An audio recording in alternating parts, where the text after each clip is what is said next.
Gradually over the week, I kept getting closer and closer to God. My friend invited me to ABK 2 summers after we were here on the class trip. And at the beginning of the week, when they said we had to go to chapel and we couldn't swear and stuff like that, I wasn't too keen on that. I'd rather be like doing other stuff that wasn't that so related to Jesus and the Bible and stuff like that. By Tuesday night, I was looking forward to chapel and I wasn't swearing anymore.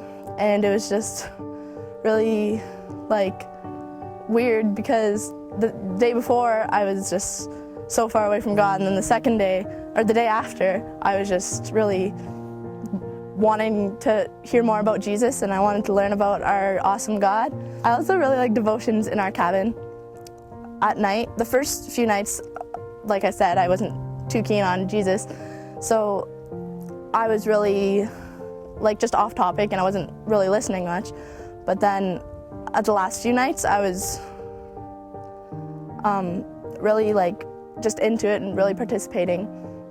Gradually over the week, I kept getting closer and closer to God. On the Friday night, Brian said in chapel if there's anybody that really has been thinking about it over the week and wanted to commit their life to God, then to stand up. So I stood up and yeah, after that I started going to church and youth group at Bethel Bible Chapel in Sault Ste. Marie.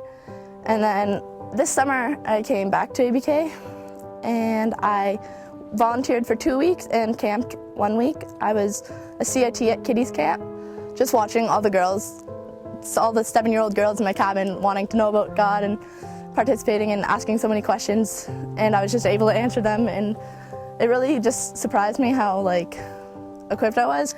Another girl in a different cabin from Sault Ste. Marie, I sat beside her on the bus here to Kiddies Camp, and I was telling her what it meant to be saved, about how God sent his son to die on the cross for our sins so that we could go to heaven. Like, her counselor came up to me and told me that she was saying about how Scuttle, my camp name, was telling her what it meant to be saved on the bus, and that she was really praying about it and thinking about it.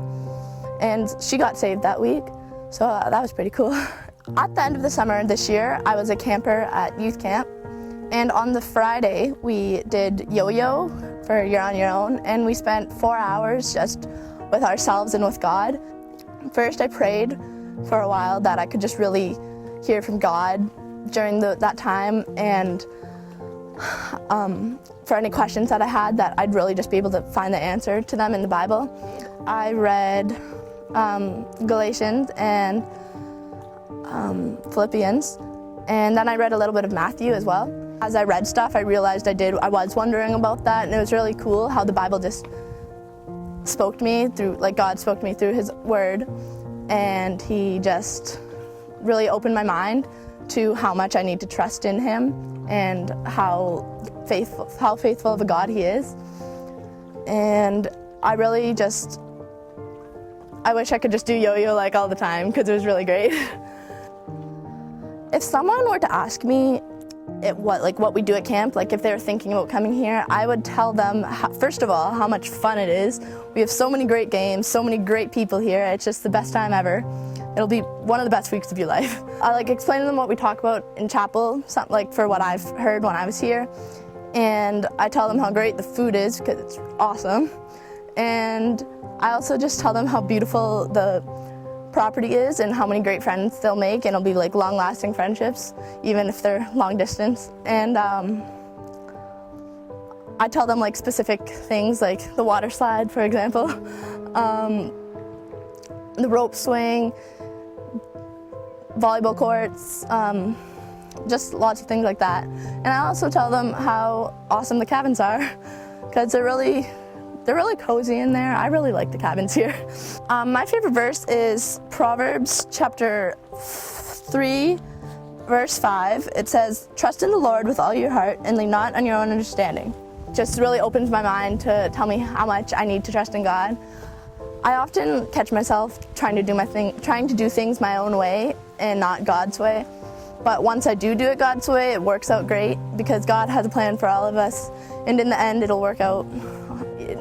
Maybe not the way you planned, but it'll work out even better, because God's plan is great. To me, Jesus is someone who loves me so much that he would die.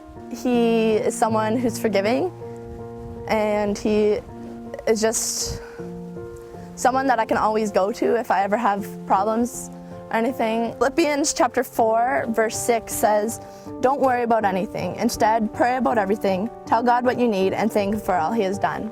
Whenever I'm worried about something, I just pray about it, and God answers all your prayers, and I find an answer to whatever I was worrying about. I'm Riley, this is my story, and I give God all the glory. Don't worry about anything. Instead, pray about everything. Tell God what you need and thank Him for all He has done.